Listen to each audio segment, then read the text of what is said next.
Bum bum bum bum bum bum bum bum bum bum bum bum. The Peter Shit Show. Bum bum bum bum bum bum bum.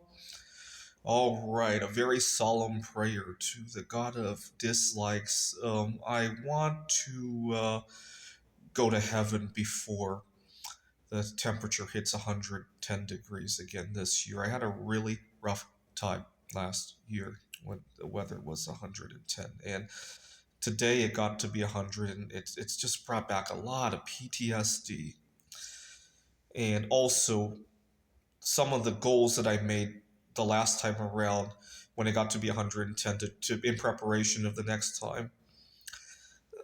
They've been good.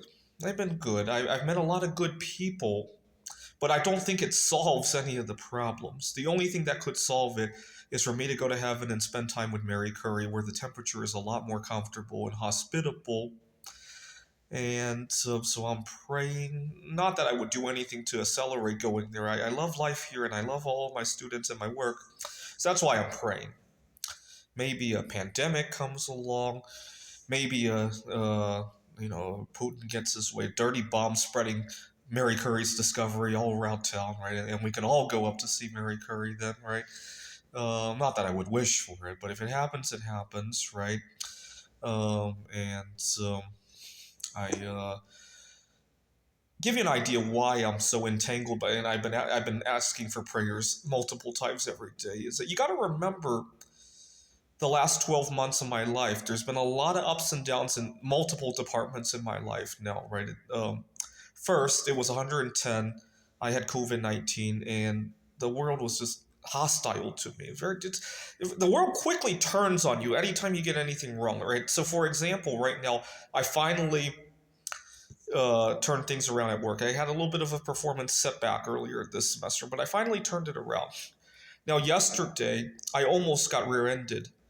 I was going straight, making a right turn, but last minute, this guy decides to dart across the street, and I had to hit the brakes, and I almost got rear-ended.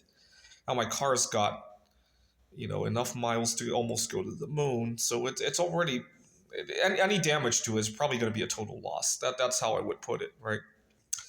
And so thank God the guy stopped literally inches behind me, right? You could feel the wind of his car hitting the back of my car. That's how close he was. And I was thinking, thank God he didn't hit me. Had he hit me, I'd be in a world of hurt. I still have a Washington driver's license. I can't just go out and shop for a car today. And plus, I got so much going on at work. I'm already lagging. And it just goes to show how we live a fine line between good and chaos, right? And that's just how we operate here in the United. I don't know why we like to operate that way. I really don't.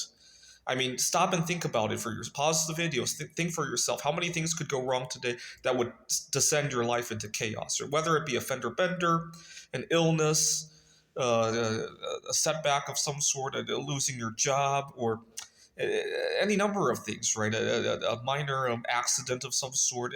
You know, when I was when I was a kid, one day my brother and I we were playing video games, and something happened on the game, and my brother was like, "Dad, you gotta come see this." My dad came to see it, and he accidentally set the kitchen on fire, right? And if that were to happen to me today, I'd be in a world of hurt, right? And at the very least, I would fall behind on my work, right? At the very most, I probably lose the home or get into a disagreement with my landlord, the roommates, and it just won't be hospitable anymore. Even if they can't legally kick me out of there, it just won't be very hospitable anymore. And I probably want to move. And with that, my job performance goes down the tubes and all that. I live a very fine line between myself and chaos a lot of times, right? I just have to be very careful. And last year I got COVID, and my life went into chaos. And I swore that I needed to make good connections with good people. Have I done that? Yes, but it's not a straightforward situation, right? When I first met, we'll call her Eve Curry because she loves literature. She's half Polish. When I first met Eve Curry, there was a lot of uncertainty and precautions, right? Because obviously, we all know we have to be careful around strangers, right? I was cautious about her. She was cautious about me, understandably, right? And a lot of cryptic communication, right? Well, is she ghosting me, or is she busy? Is her house really that bad a disaster that I can't come over, or is there something else going on? Did she really, she was late one day and she said she got really consumed by a project. Was that true or not?